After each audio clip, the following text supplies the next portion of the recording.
નમસ્કાર વિદ્યાર્થી મિત્રો, આજે આપણે સૌ પ્રથમ વંશાવળી પૃથક્કરણ પેડિગ્રી એનાલિસિસની ચર્ચા કરીએ. તો વંશાવળી પૃથક્કરણની વાતમાં આજે આપણે સૌ પ્રથમ ચર્ચા કરીશું. માનવ સમાજમાં આનુવંશિક રોગોની વાત લાંબા સમયથી ચાલી આવી છે. એટલે વર્ષોથી માનવ સમાજમાં કેટલાક આનુવંશિક રોગો એટલે માતા પિતામાંથી તેના સંતાનોમાં વારસામાં આવેલા હોય એવા રોગોને આનુવંશિક રોગો કહેવાય. એ આનુવંશિક રોગોની વાત વર્ષોથી ચાલતી આવે છે. આ બાબતનો આધાર કુટુંબોમાં કેટલાક વિશિષ્ટ લક્ષણોની આનુવંશિકતા હતી. એટલે કે કોઈ માનવ કુટુંબો હોય તેમાં માતા પિતાને કોઈ રોગ હોય, પછી તેના બે બાળકો હોય તો કા બંને બાળકને રોગ હોય, કા બેમાંથી એક બાળકને રોગ હોય. ભવિષ્યમાં એ બાળકો મોટા થઈ અને તેના લગ્ન થાય અને તેના બાળકો થાય તો તેમાં પણ કોઈ રોગ જોવા મળે. તો આવા રોગના કોઈ વિશિષ્ટ લક્ષણોની આનુવંશિકતાને આધારે એવું જાણવા મળતું કે માનવ સમાજમાં આનુવંશિક રોગો હોય છે.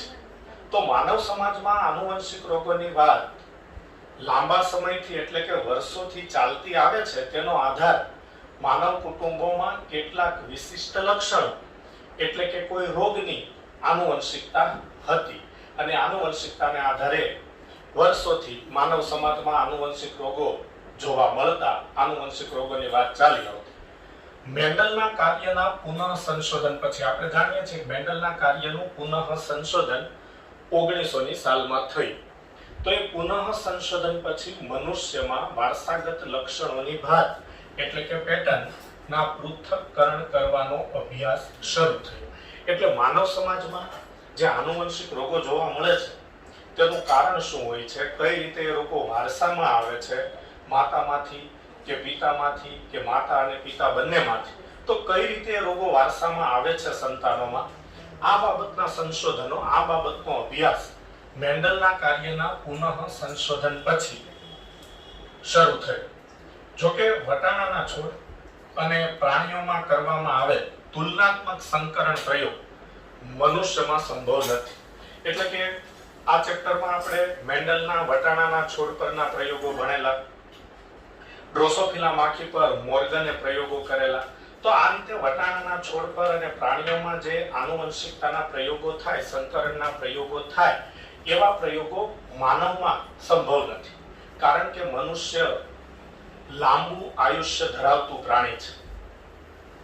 બીજું કારણ એ છે કે મનુષ્યમાં તેના બાળકો એટલે કે તેની સંતતિ લગ્ન જીવનથી થાય છે. મનુષ્યમાં ઐચ્છિક સંકરણ કરાવી શકાતું નથી. આવા કારણોસર મનુષ્યમાં વટાણાના છોડ અને પ્રાણીઓમાં જે રીતના સંકરણના પ્રયોગો થાય તેવા સંકરણના પ્રયોગો શક્ય નથી. તેથી માનવ કુટુંબના કોઈ એક ખાસ લક્ષણના ઇતિહાસનો અભ્યાસ કરવામાં આવે છે. તો માનવ કુટુંબના કોઈ એક ખાસ લક્ષણના ઇતિહાસનો અભ્યાસ કરવામાં આવે છે. એટલે કે માનવ કુટુંબમાં કોઈ રોગ હોય, દાખલા તરીકે રંગઅંધતા હોય, રંગઅંધતા એટલે વ્યક્તિ લાલ અને લીલો રંગ બરાબર પારખી ન શકે, તેને રંગઅંધતા કહેવાય, જેનો અભ્યાસ આપણે આ ચેપ્ટરમાં આગળ કરીશું. તો રંગઅંધતા છે એ આનુવંશિક રોગ છે, માતા પિતામાંથી તેના સંતાનને વારસામાં મળે છે.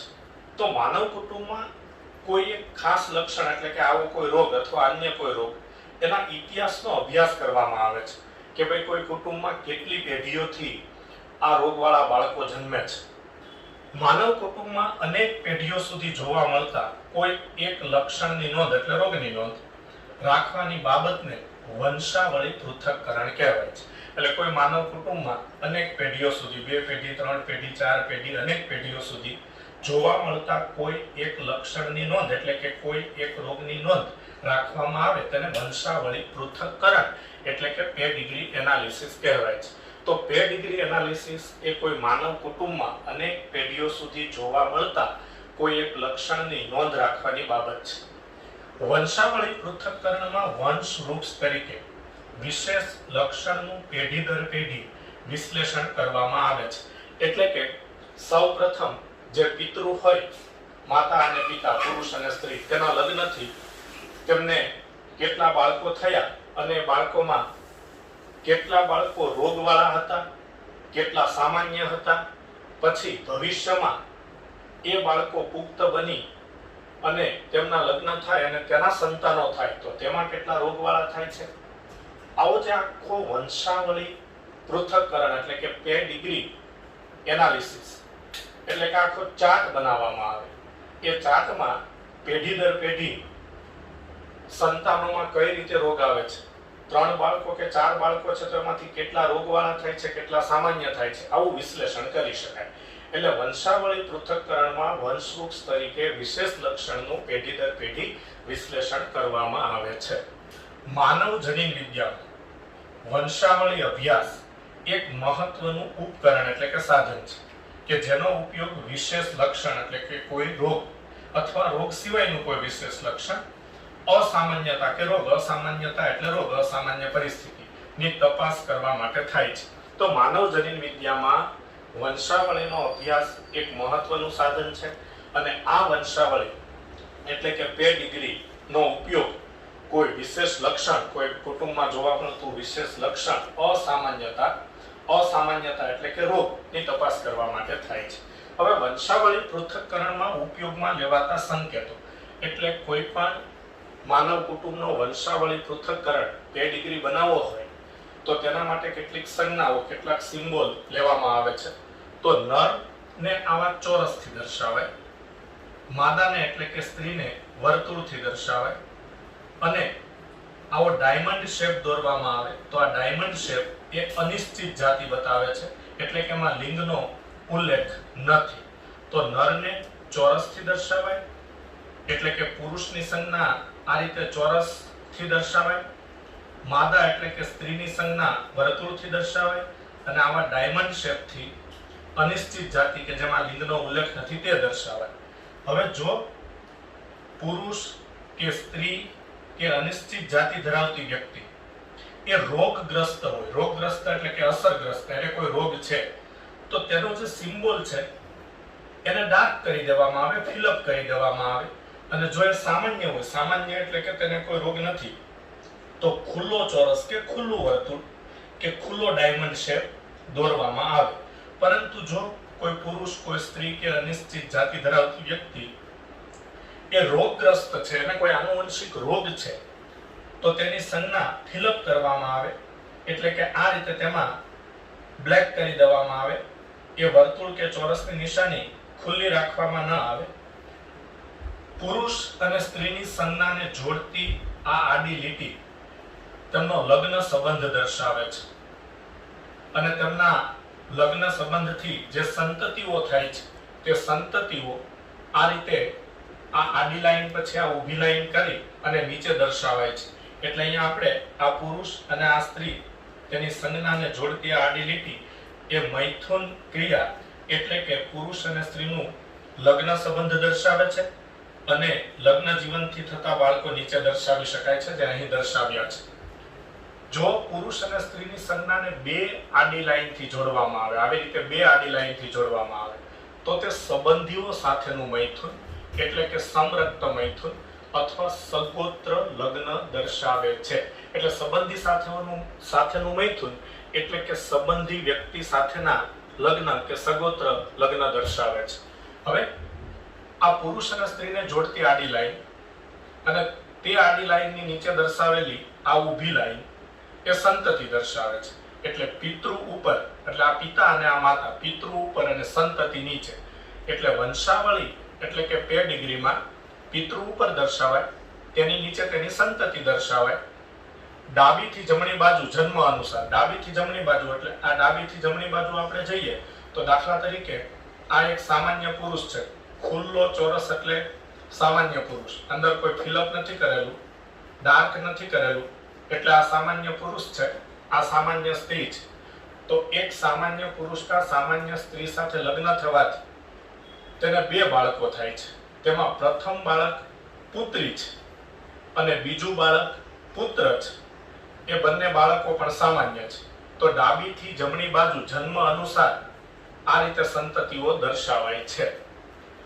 હવે આ જે સંજ્ઞા છે નર શિશુવાળા પિતૃ રોગથી પ્રભાવિત, એટલે આ પિતા અને આ માતા તેમની સંજ્ઞાને જોડતી આ આડી લીટી તેમનું લગ્ન જીવન દર્શાવે છે.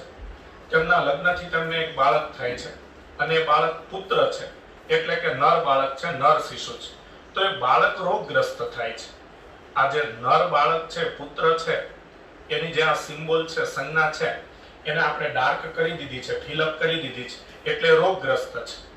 તો રોગગ્રસ્ત નર બાળકના માતા પિતા સામાન્ય છે, એટલે નર શિશુવાળા પિતૃ રોગથી પ્રભાવિત છે. એટલે એનો મીનિંગ એવો થાય છે કે તો અહીંયા આપણે આ જે પિતા અને માતાની સંજ્ઞા દર્શાવી છે તે તો સામાન્ય દર્શાવી છે, અને તેમનું આ એક નર બાળક થાય છે, તેમનો જે પુત્ર થાય છે એ તો રોગથી પ્રભાવિત છે. પણ એવું બની શકે કે આનુવંશિક રોગોમાં મેન્ડલનો પ્રભુતાનો નિયમ લાગુ પડે. પ્રભુતાનો નિયમ લાગુ પડે એટલે એનો મતલબ એવો થાય કે માતા પિતા વિષમયુગ્મી હોય.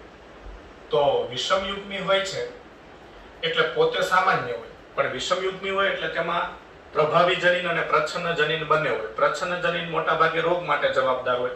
પછી માતા અને પિતા બંને વિષમયુગ્મી હોય, બંનેમાં રોગનું પ્રચ્છન્ન જનીન હોય. પછી તેમનું જે આ નર બાળક થાય તેમાં પિતામાંથી અને માતામાંથી પ્રચ્છન્ન જનીન વારસામાં આવે, એટલે પુત્રમાં સંતતિમાં બંને પ્રચ્છન્ન જનીનો એકઠા થઈ જાય એટલે સંતતિ રોગગ્રસ્ત થાય. ઓકે, આ રીતે આ ડાયમંડ શેપમાં 5 દર્શાવેલ છે. તો તે 5 પ્રભાવહીન એટલે અસર વગરના, એટલે રોગ નથી, એમ સામાન્ય સંતતિ છે. જો વિષમયુગ્મી વ્યક્તિ હોય, હમણાં વિષમયુગ્મી એટલે આપણે વાત કરી કે તેમાં એક પ્રભાવી જનીન હોય અને એક પ્રચ્છન્ન જનીન હોય. પ્રચ્છન્ન જનીન રોગ માટે જવાબદાર હોય, પરંતુ પ્રભાવી જનીન હાજર હોય જે સામાન્ય સ્થિતિ માટે જવાબદાર હોય. રોગ માટે પ્રચ્છન્ન જનીન જવાબદાર હોય અને સામાન્ય સ્થિતિ માટે પ્રભાવી જનીન જવાબદાર હોય. હવે પ્રભાવી જનીન અને પ્રચ્છન્ન જનીન બંને હાજર હોય તો પ્રભુતાના નિયમ મુજબ પ્રભાવી જનીન અભિવ્યક્ત થાય, પ્રચ્છન્ન જનીન અભિવ્યક્ત ન થાય, તો તે વ્યક્તિ પોતે સામાન્ય હોય પણ તેની ભાવિ પેઢીને એટલે કે તેના સંતાનોને રોગ વારસામાં આપી શકે, એટલે તેને વિષમયુગ્મી વાહક વ્યક્તિ કહેવાય, રોગની વાહક વ્યક્તિ. તો જો પુરુષ વાહક હોય, દૈહિક રંગસૂત્રો પરના જનીનો છે તેમાં પુરુષ પણ વાહક હોઈ શકે અને સ્ત્રી પણ વાહક હોઈ શકે. એટલે દૈહિક રંગસૂત્રો પર આવેલા જનીનો માટે જો પુરુષ વાહક હોય તો એનો સિમ્બોલ જે છે, એની સંજ્ઞા જે છે ચોરસ, એમાં અડધું ડાર્ક કરવામાં આવે, અડધું ખુલ્લું રાખવામાં આવે. અને જો સ્ત્રી વાહક હોય એટલે કે વિષમયુગ્મી જનીન બંધારણ વાળી સ્ત્રી હોય તો તેનો જે સિમ્બોલ છે તેમાં પણ અડધો ભાગ ડાર્ક કરવામાં આવે, અડધો ભાગ ખુલ્લો રાખવામાં આવે. તો આ વંશાવળી પૃથક્કરણમાં ઉપયોગમાં લેવાતા સંકેતો છે. હવે આપણે જનીનિક અનિયમિતતા એટલે કે જનીનિક રોગોની ચર્ચા કરી.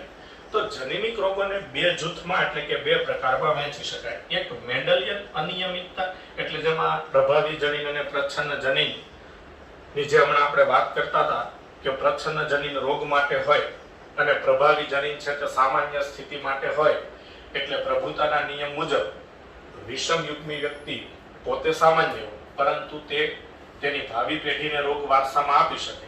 તો એ મેન્ડલિયન અનિયમિતતા એટલે મેન્ડલના આનુવંશિકતાના નિયમો મુજબ આ રોગનો વારસો આવતો હોય છે. અને બીજું રંગસૂત્રીય અનિયમિતતા. રંગસૂત્રીય અનિયમિતતા એટલે રંગસૂત્રોની સંખ્યામાં કોઈ ફેરફાર થાય, રંગસૂત્રોની સંખ્યા વધી જાય કે રંગસૂત્રોની સંખ્યા ઘટી જાય તો તેના કારણે પણ કેટલાક રોગો થાય. તો જનીનિક અનિયમિતતા એટલે કે જનીનિક રોગો 2 પ્રકારમાં વહેંચી શકાય, મેન્ડલિયન અનિયમિતતા અને રંગસૂત્રીય અનિયમિતતા. મેન્ડલિયન અનિયમિતતામાં કોઈ એક જનીનમાં વિકૃતિ આવેલી હોય, તે આનુવંશિકતાના નિયમ એટલે દાખલા તરીકે પ્રભુતાના નિયમ મુજબ સંતતિમાં વારસામાં ઉતરે છે. તો આ રીતે મેન્ડલિયન અનિયમિતતામાં કોઈ એક જનીનમાં વિકૃતિ આવે છે અને આનુવંશિકતામાં આ રોગો મેન્ડલના નિયમ મુજબ આવે છે. એટલે પ્રભુતાના નિયમ મુજબ એ તો આપણે ઉદાહરણ તરીકે ઉલ્લેખ કર્યો છે કે ભાઈ માતા પિતામાંથી જો પ્રચ્છન્ન જનીન બંનેમાંથી વારસામાં આવે તો માતા પિતા પોતે સામાન્ય હોવા છતાં તેની સંતતિ રોગગ્રસ્ત થાય.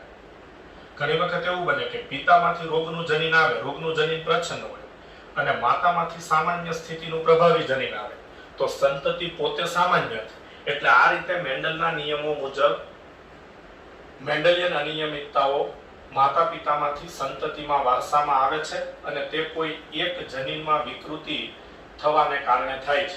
આ ચેપ્ટરમાં આપણે જનીન વિશે આગળ પણ અભ્યાસ કરેલો છે કે જનીનો ડીએનએ ના બનેલા છે અને જનીનો રંગસૂત્ર પર આવેલા હોય છે. ડીએનએ આનુવંશિક દ્રવ્ય છે. આનુવંશિક દ્રવ્ય એટલે માતા પિતાના લક્ષણોને તે સંતતિમાં વારસામાં લઈ જાય છે અને આ ડીએનએ માતા પિતામાંથી તેના લક્ષણોને સંતતિમાં કોઈ પણ પરિવર્તન વગર લઈ જાય છે. એટલે કે ડીએનએ એક પેઢીમાંથી બીજી પેઢીમાં, એક પેઢીમાંથી બીજી પેઢીમાં એટલે કે માતા પિતામાંથી તેની સંતતિમાં કોઈ ફેરફાર વગર, કોઈ પરિવર્તન વગર ડીએનએ માતા પિતામાંથી તેની સંતતિમાં વારસામાં આવે છે. એટલે માતા પિતાના લક્ષણો સંતતિને વારસામાં મળે છે. પરંતુ હા, જો ડીએનએ માં કોઈ ફેરફાર થાય, ડીએનએ માં કોઈ પરિવર્તન થાય તો તેને વિકૃતિ કહેવામાં આવે છે. કોઈ કુટુંબમાં વંશાવળી પૃથ્થકરણ દ્વારા તે શોધી શકાય છે. એટલે કોઈ કુટુંબનો વંશાવળી એટલે કે પેડિગ્રી બનાવવામાં આવે તો એના દ્વારા જાણવા મળે કે આ કુટુંબમાં મેન્ડેલિયન અનિયમિતતા કઈ છે. હવે આ મેન્ડેલિયન અનિયમિતતાના ઉદાહરણ તો રંગ અંધતા, હિમોફિલિયા, સિકલ સેલ એનિમિયા, ફિનાઇલ કીટોન્યુરિયા, થેલેસેમિયા, સિસ્ટિક ફાઇબ્રોસિસ વગેરે મેન્ડેલિયન અનિયમિતતાના ઉદાહરણો છે. આ રોગોનો અભ્યાસ પણ હવે પછીના સવાલમાં આપણે ક્રમશઃ કરીશું. અને રંગસૂત્રીય અનિયમિતતા કે જેમાં રંગસૂત્રોની સંખ્યામાં વધઘટ થવાને કારણે કેટલાક રોગ થાય છે તેનો અભ્યાસ પણ હવે આગળના ટોપિકમાં આપણે કરીશું. તો આ જનીનિક અનિયમિતતાની વાત થઈ. હવે રંગ અંધતા એટલે કે કલર બ્લાઇન્ડનેસની ચર્ચા કરીએ. તો આપણે જાણીએ છીએ કે વિકૃતિઓ છે એમાં કેટલીક વિકૃતિઓ મેન્ડેલિયન અનિયમિતતા તરીકે ઓળખાય છે. એટલે કે કેટલાક રોગો થવા માટે મેન્ડલના આનુવંશિકતાના નિયમો પ્રમાણે રોગ વારસામાં આવે છે. એટલે કે કેટલાક આનુવંશિક રોગો માટે મેન્ડલના આનુવંશિકતાના નિયમો જવાબદાર છે, જેને મેન્ડેલિયન અનિયમિતતા કહેવાય. તો એ મેન્ડેલિયન અનિયમિતતામાં હવે સૌપ્રથમ આપણે રંગ અંધતાની ચર્ચા કરીએ. તો રંગ અંધતા એટલે કે કલર બ્લાઇન્ડનેસ વર્ણવવું. તો આ રોગ લિંગ સંલગ્ન પ્રચ્છન્ન જનીનની ખામીથી થાય છે. એટલે લિંગ સંલગ્ન પ્રચ્છન્ન જનીન એટલે લિંગી રંગસૂત્ર પર આવેલ પ્રચ્છન્ન જનીનની ખામીથી રંગ અંધતા થાય છે. આપણે જાણીએ છીએ કે સ્ત્રીઓમાં 2X લિંગી રંગસૂત્ર હોય છે અને પુરુષમાં 1X લિંગી રંગસૂત્ર હોય છે. તો તેમાં X લિંગી રંગસૂત્ર પર આ રંગ અંધતા માટેના પ્રચ્છન્ન જનીન આવેલા હોય છે. એટલે રંગ અંધતાનો રોગ લિંગ સંલગ્ન પ્રચ્છન્ન જનીનની ખામીથી થાય છે. રંગ અંધતામાં લાલ કે લીલા રંગ માટેના આંખના શંકુ કોષોની ખામી હોય છે. એટલે આંખના નેત્રપટલમાં લાલ રંગ માટેના, લીલા રંગ માટેના અને વાદળી એટલે કે બ્લુ રંગ માટેના શંકુ કોષો હોય. 3 પ્રકારના શંકુ કોષો આંખના નેત્રપટલમાં હોય છે. તેમાં જે વ્યક્તિને રંગ અંધતા હોય તેની આંખના નેત્રપટલમાં જન્મથી જ લાલ રંગના અને લીલા રંગ માટેના શંકુ કોષો ન હોય. તો રંગ અંધતામાં લાલ કે લીલા રંગ માટેના આંખના શંકુ કોષોની ખામી હોય છે. તેથી આવી વ્યક્તિ લાલ અને લીલો રંગ પારખવામાં નિષ્ફળ જાય છે. એટલે કે આવી વ્યક્તિ લાલ અને લીલો રંગ બરાબર સારી રીતે પારખી શકે નહીં. તેથી આ ખામીને લાલ લીલી રંગ અંધતા પણ કહેવાય. રંગ અંધતા X લિંગી રંગસૂત્ર ઉપર આવેલા પ્રચ્છન્ન જનીનની વિકૃતિથી થાય છે. લગભગ 8% પુરુષોમાં અને 0.4% સ્ત્રીઓમાં આ ખામી જોવા મળે છે. એટલે કે પુરુષોમાં સ્ત્રીઓની સાપેક્ષે રંગ અંધતાનું પ્રમાણ વધારે હોય છે. માનવ સમાજમાં રંગ અંધ પુરુષો વધારે હોય છે. તેનું કારણ એ છે કે રંગ અંધતાની ખામીના જનીન X લિંગી રંગસૂત્ર પર હોય. પુરુષમાં એક જ X લિંગી રંગસૂત્ર હોય અને સ્ત્રીઓમાં 2X લિંગી રંગસૂત્રો હોય છે. એટલે પુરુષોમાં રંગ અંધતાનું પ્રમાણ વધુ જોવા મળે છે. સ્ત્રીઓમાં 2X લિંગી રંગસૂત્રો હોય છે. તેથી સ્ત્રીઓમાં 3 પ્રકારના જનીન બંધારણ શક્ય છે. X capital C capital C.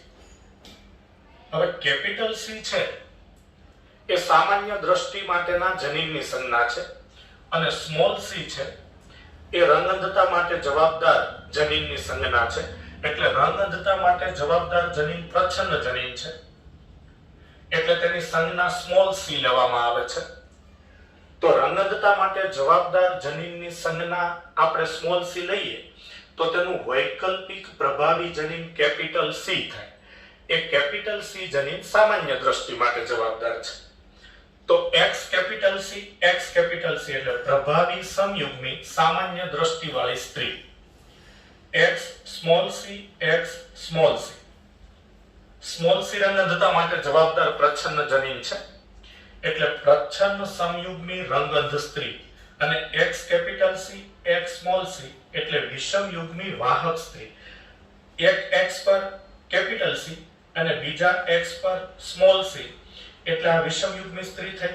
એક જ લક્ષણના બે જનીનો અલગ અલગ એટલે તો એ વિષમયુગ્મી વાહક સ્ત્રી શા માટે? તો કે પોતે સામાન્ય દ્રષ્ટિ વાળી હોય એટલે તેને રંગઅંધતા ન હોય પરંતુ તે તેની ભાવિ પેઢીને રોગ વારસામાં આપી શકે એટલે કે તેના સંતાનો રંગઅંધ થઈ શકે. કારણ કે આવી વિષમયુગ્મી વાહક સ્ત્રીમાંથી તેના સંતાનમાં આ X સ્મોલ સી વારસામાં જાય, ખાસ કરીને પુત્ર જન્મે, દીકરો જન્મે ત્યારે આ X સ્મોલ સી પુત્રને વારસામાં મળે એટલે પુત્ર રંગઅંધ થાય. પણ આવી વિષમયુગ્મી સ્ત્રી પોતે સામાન્ય દ્રષ્ટિ વાળી છે એટલે પોતે સામાન્ય દ્રષ્ટિ વાળી હોય પરંતુ તેની ભાવિ પેઢીને રોગ વારસામાં આપી શકે તેથી તેને વાહક સ્ત્રી કહેવાય, રોગની વાહક સ્ત્રી. એક પેઢીમાંથી બીજી પેઢીમાં આ X સ્મોલ સી દ્વારા રંગઅંધતાના રોગનું વહન થઈ શકે એટલે આવી વિષમયુગ્મી જનીન બંધારણ વાળી સ્ત્રીને વાહક સ્ત્રી કહેવાય. પુરુષોમાં એક જ X લિંગી રંગસૂત્ર હોય છે જ્યારે બીજું લિંગી રંગસૂત્ર Y હોય છે. એટલે પુરુષોમાં બે પ્રકારના જ જનીન બંધારણ શક્ય છે. X કેપિટલ CY એટલે સામાન્ય દ્રષ્ટિ વાળો પુરુષ અને X સ્મોલ CY એટલે રંગઅંધ પુરુષ. એટલે પુરુષોમાં કા સામાન્ય દ્રષ્ટિ વાળા પુરુષ હોય અને કા રંગઅંધ પુરુષ હોય એમ બે પ્રકારનું જનીન બંધારણ જ શક્ય છે. વાહક સ્ત્રી દ્વારા રંગઅંધ પુત્ર થવાની શક્યતા 50% છે. હમણાં આપણે ચર્ચા કરતા હતા કે વિષમયુગ્મી જનીન બંધારણ વાળી સ્ત્રી વાહક હોય છે એટલે જ્યારે તેને સંતાનોમાં પુત્ર થાય છે, દીકરો જન્મે છે ત્યારે આ વાહક સ્ત્રી, વિષમયુગ્મી સ્ત્રી તેના પુત્રને કાં તો X કેપિટલ C વારસામાં આપી શકે અથવા X સ્મોલ c વારસામાં આપી શકે. કારણ કે પ્રજનન કોષોની ઉત્પત્તિ સમયે અર્ધીકરણ થાય અને બેમાંથી કોઈ એક X લિંગી રંગસૂત્ર પ્રજનન કોષમાં આવે અને સંતતિને વારસામાં મળે. એટલે જો પુત્રમાં X કેપિટલ C વારસામાં આવે તો પુત્ર સામાન્ય દ્રષ્ટિ વાળો થાય અને જો આવી વિષમયુગ્મી સ્ત્રી દ્વારા તેના પુત્રને X સ્મોલ c વારસામાં મળે તો તે પુત્ર રંગઅંધ થાય. એટલે આનો મતલબ એવો થયો કે વિષમયુગ્મી સ્ત્રી દ્વારા રંગઅંધ પુત્ર થવાની શક્યતા 50% છે કે કાં તેનો પુત્ર સામાન્ય દ્રષ્ટિ વાળો થઈ શકે જો X કેપિટલ C વારસામાં મળે તો, અથવા તેનો પુત્ર રંગઅંધ થઈ શકે જો X સ્મોલ c વારસામાં મળે તો. એટલે વાહક સ્ત્રી દ્વારા રંગઅંધ પુત્ર થવાની શક્યતા 50% છે. એટલે કે બેમાંથી કોઈ એક પુત્ર રંગઅંધ થાય અને એક સામાન્ય દ્રષ્ટિ વાળો થઈ શકે. વાહક માતા એટલે વિષમયુગ્મી સ્ત્રી અને રંગઅંધ પિતાની પુત્રી રંગઅંધ થવાની શક્યતા 50% છે. એટલા માટે કે પિતા રંગઅંધ હોય અને તેના દ્વારા પુત્રી જન્મે તો પુત્રીને પિતા તરફથી X લિંગી રંગસૂત્ર વારસામાં મળે. હવે પિતા રંગઅંધ હોય એટલે X સ્મોલ c વારસામાં મળે અને તેવી પુત્રીની માતા વાહક હોય એટલે પુત્રીને માતા તરફથી કાં X કેપિટલ C મળે કાં X સ્મોલ c વારસામાં મળે. જો આવી પુત્રીને X કેપિટલ C વારસામાં મળે તો પુત્રી વાહક થાય એટલે પોતે સામાન્ય દ્રષ્ટિ વાળી થાય અને જો આ પુત્રીને માતા તરફથી X સ્મોલ c વારસામાં મળે તો તે પુત્રી રંગઅંધ થાય. એટલે વાહક માતા અને રંગઅંધ પિતાની પુત્રી રંગઅંધ થવાની શક્યતા 50% છે. નવો સવાલ જોઈએ, હિમોફિલિયા. તો હિમોફિલિયા પણ એક્સ લિંગી રંગસૂત્ર ઉપર આવેલા પ્રચ્છન્ન જનીનની વિકૃતિથી થતો રોગ છે. તો હિમોફિલિયા એક્સ લિંગી રંગસૂત્ર પર આવેલા પ્રચ્છન્ન જનીનની વિકૃતિથી થતો રોગ છે. હિમોફિલિયા માટે જવાબદાર પ્રચ્છન્ન જનીનને સ્મોલ h સંજ્ઞાથી દર્શાવાય છે. તેથી તેનું વૈકલ્પિક પ્રભાવી જનીન કેપિટલ H સામાન્ય સ્થિતિ માટે જવાબદાર છે. તો હિમોફિલિયા માટે જવાબદાર પ્રચ્છન્ન જનીનની સંજ્ઞા સ્મોલ h લઈએ તો તેનું વૈકલ્પિક પ્રભાવી જનીન કેપિટલ H એ સામાન્ય સ્થિતિ માટે જવાબદાર છે. સ્ત્રીઓમાં 2 એક્સ લિંગી રંગસૂત્રો હોય તેથી 3 પ્રકારના જનીન બંધારણ શક્ય છે. X કેપિટલ H પ્રભાવી સમયુગ્મી સામાન્ય સ્ત્રી એટલે તેને હિમોફિલિયા નથી. X સ્મોલ h પ્રચ્છન્ન સમયુગ્મી હિમોફિલિક સ્ત્રી એટલે તેને હિમોફિલિયા છે. X capital H X small h વિષમયુગ્મી વાહક સ્ત્રી. વાહક સ્ત્રી એટલે પોતે સામાન્ય પરંતુ તેની ભાવિ પેઢીને તે રોગ વારસામાં આપી શકે. પુરુષોમાં એક જ એક્સ લિંગી રંગસૂત્ર હોય છે તેથી 2 પ્રકારના જનીન બંધારણ શક્ય છે. X કેપિટલ HY સામાન્ય પુરુષ, X સ્મોલ hy હિમોફિલિક પુરુષ. હિમોફિલિયામાં શું થાય છે? હિમોફિલિયાની ખામી ધરાવતા વ્યક્તિમાં શું પ્રોબ્લેમ હોય છે? તો હિમોફિલિયામાં રુધિર ગંઠાવાની ક્રિયા ધીમી થાય છે. આપણે જાણીએ છીએ કે આપણને શરીરના કોઈ પણ ભાગમાં ઈજા થાય અને ત્યાંથી રુધિર બહાર આવવાનું શરૂ થાય, રુધિર વહેવાનું શરૂ થાય. તો સામાન્ય ઈજા હોય તો થોડીવાર રુધિર બહાર નીકળે પછી આપોઆપ રુધિર બહાર નીકળતું બંધ થઈ જાય જેને રુધિર જામી જવાની ક્રિયા કે રુધિર ગંઠાવાની ક્રિયા કહેવાય એટલે કે બ્લડ ક્લોટિંગની ક્રિયા કહેવાય. મોટા ભાગે 3 કે 4 મિનિટમાં રુધિર ગંઠાવાની ક્રિયા કુદરતી રીતે થઈ જતી હોય છે. એટલે સામાન્ય ઈજા થાય ત્યારે થોડું લોહી બહાર નીકળે ઈજાગ્રસ્ત ભાગમાંથી જ્યાં ઘા પડેલો હોય ત્યાંથી, પછી આપોઆપ કુદરતી રીતે એ રુધિર ત્યાંથી બહાર નીકળતું બંધ થઈ જાય તેને રુધિર ગંઠાવાની ક્રિયા કે રુધિર જામી જવાની ક્રિયા કહેવાય. પણ જેને હિમોફિલિયા હોય એ વ્યક્તિમાં રુધિર ગંઠાવાની ક્રિયા ધીમી હોય છે. ધીમી હોય છે એટલે એને નાનો ઘા પડે, સામાન્ય ઈજા થાય તો પણ તેમાંથી ઘણું રુધિર બહાર નીકળી જાય કારણ કે રુધિર ગંઠાવાની ક્રિયા ખૂબ ધીમી હોય છે. હવે શા માટે આ હિમોફિલિયા ધરાવતી વ્યક્તિમાં રુધિર ગંઠાવાની ક્રિયા ધીમી હોય છે? તો તેનું કારણ એ છે કે તેમાં રુધિર ગંઠાવા માટે જવાબદાર એક પ્રોટીન AHG એન્ટી હિમોફિલિક ગ્લોબ્યુલિન ઉત્પન્ન થતું નથી અથવા ઉત્પન્ન થાય તો તે ખામીવાળું હોય છે એટલે કે ખામીયુક્ત ઉત્પન્ન થાય છે. એટલે રુધિર ગંઠાવા માટે કુલ 13 પદાર્થો જવાબદાર છે, 13 કારકો જવાબદાર છે, 13. તો 13 કારકો રુધિર ગંઠાવા માટે જવાબદાર છે જેમાં ફાઇબ્રિનોજન, પ્રોથ્રોમ્બિન વગેરે જેવા પ્રોટીન પણ જવાબદાર છે. તો રુધિર ગંઠાવા માટે 13 કારકો જવાબદાર છે તેમાં ઘણા બધા પ્રોટીન છે. તેમાંનું એક પ્રોટીન AHG છે એન્ટી હિમોફિલિક ગ્લોબ્યુલિન જે રુધિર ગંઠાવા માટે જવાબદાર કારક નંબર 8 છે, 8મું કારક છે. એટલે રુધિર ગંઠાવા માટે જવાબદાર જે 13 કારકો છે તેને 1 2 3 4 5 6 7 8 9 10 11 12 અને 13 એમ ક્રમ આપવામાં આવે છે. એમાં જે 8મું કારક છે તેને AHG કહેવાય, એન્ટી હિમોફિલિક ગ્લોબ્યુલિન કહેવાય. જે વ્યક્તિને હિમોફિલિયા હોય છે તેમાં આ 8મું કારક એટલે કે AHG જે એક પ્રકારનું પ્રોટીન જ છે તે ઉત્પન્ન થતું નથી અથવા ખામીયુક્ત ઉત્પન્ન થાય છે. તો આ AHG રુધિર ગંઠાવા માટે જવાબદાર પ્રોટીનની શૃંખલામાંનું એક પ્રોટીન છે. હમણાં આપણે વાત કરી તેમ કે રુધિર ગંઠાવા માટે 13 કારકો જવાબદાર છે તેમાંથી મોટાભાગના પ્રોટીન છે. એટલે કે રુધિર ગંઠાવા માટે પ્રોટીનની એક હારમાળા, પ્રોટીનની એક શૃંખલા જવાબદાર હોય છે. તેમાંથી AHG એ 8મા નંબરનું કારક છે. એટલે AHG રુધિર ગંઠાવા માટે જવાબદાર પ્રોટીનની શૃંખલામાંનું એક પ્રોટીન છે. રુધિર ગંઠાવાની ક્રિયા ધીમી થવાને કારણે જેને હિમોફિલિયા હોય તેમાં રુધિર ગંઠાવાની ક્રિયા ધીમી થાય એટલે અસરગ્રસ્ત વ્યક્તિના શરીરમાં નાનો ઘા પડવાથી પણ રુધિરનું નીકળવું બંધ થતું નથી. એટલે જે વ્યક્તિને હિમોફિલિયા હોય છે એ વ્યક્તિને નાનો ઘા પડે, ખૂબ સામાન્ય ઈજા થાય તો પણ ઘણું રુધિર બહાર વહી જાય છે અને જલ્દી રુધિરનું નીકળવું બંધ થતું નથી.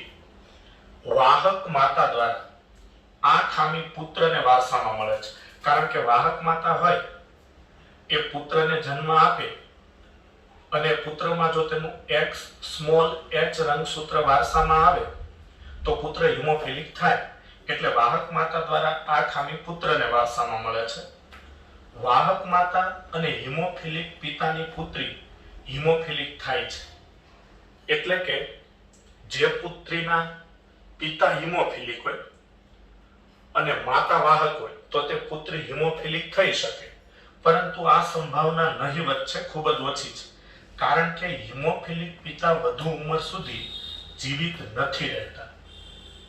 હવે હિમોફિલિયા વાળી વ્યક્તિની આયુષ્ય કેટલી હોય? તો હિમોફિલિયાની સારવાર થઈ શકે તેની દવાઓ આવે. જો પૂરતી અને યોગ્ય સારવાર લેવામાં આવે તો હિમોફિલિક વ્યક્તિ સામાન્ય તંદુરસ્ત વ્યક્તિ જેટલું જીવન જીવી શકે તેના કરતા 10 વર્ષ જેટલું ઓછું જીવન જીવી શકે. જો પૂરતી અને યોગ્ય સારવાર લેવામાં આવે તો, તેની દવાઓ લેવામાં આવે તો હિમોફિલિક વ્યક્તિ સામાન્ય તંદુરસ્ત વ્યક્તિ કરતા 10 વર્ષ જેટલું ઓછું જીવન જીવી શકે. એટલે કે ઘણું લાંબુ જીવી શકે. એટલે બાળપણ પૂરું કરી શકે, યુવા અવસ્થામાં પ્રવેશે અને આગળ તેનું જીવન ચાલે જો પૂરતી અને યોગ્ય સારવાર લેવામાં આવે તો. પરંતુ જો કોઈ હિમોફિલિક વ્યક્તિ હોય અને તે પૂરતી અને યોગ્ય સારવાર ન લે તો તે પુખ્ત અવસ્થા કે યુવા અવસ્થા સુધી પણ પહોંચી ન શકે અને બાળપણમાં તેનું મૃત્યુ થઈ જાય, નાની ઉંમરમાં તેનું મૃત્યુ થઈ જાય જો પૂરતી અને યોગ્ય સારવાર ન લે તો. એટલે કોઈ હિમોફિલિક વ્યક્તિ પૂરતી અને યોગ્ય સારવાર ન લે તો તે યુવા અવસ્થાની ઉંમર સુધી પહોંચી ન શકે. એટલે કે બાળપણમાં જ મૃત્યુ થાય. બાળપણમાં જ મૃત્યુ થાય અને યુવા અવસ્થાની ઉંમર સુધી ન પહોંચી શકે.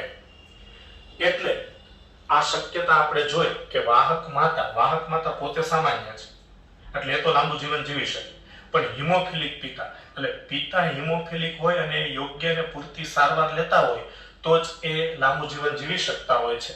પરંતુ જો તે યોગ્ય અને પૂરતી સારવાર ન લે તો એ લાંબુ જીવન ન જીવી શકે, યુવા અવસ્થા સુધી પણ ન પહોંચી શકે. એટલે ઘણી વખત એવું બને કે એવા પુરુષનું બાળપણમાં મૃત્યુ થાય એટલે તેના લગ્ન થવાનો કોઈ સવાલ નથી અને તેથી તેના સંતાનો ન હોય એટલે આવી સંભાવના ખૂબ ઓછી છે. એટલે વાહક માતા અને હિમોફિલિક પિતાની પુત્રી હિમોફિલિક થાય છે, પરંતુ આ સંભાવના નહીવત છે કારણ કે હિમોફિલિક પિતા વધુ ઉંમર સુધી જીવિત રહેતા નથી. એટલે હિમોફિલિક પિતા વધુ ઉંમર સુધી જીવિત રહેતા નથી ક્યારે? તો કે જો તે પૂરતી અને યોગ્ય સારવાર ન લે તો બાળપણમાં તેનું મૃત્યુ થાય છે. રાણી વિક્ટોરિયાના કુટુંબની વંશાવળી અનેક હિમોફિલિક વારસો ધરાવતા સંતાનો દર્શાવે છે. તો રાણી વિક્ટોરિયાના કુટુંબની વંશાવળી પેડિગ્રી જોવામાં આવે તો તેમાં હિમોફિલિયાનો વારસો ધરાવતા ઘણા સંતાનો જોવા મળે છે, કારણ કે રાણી પોતે આ રોગના વાહક હતા. તો આ વાત થઈ હિમોફિલિયાની.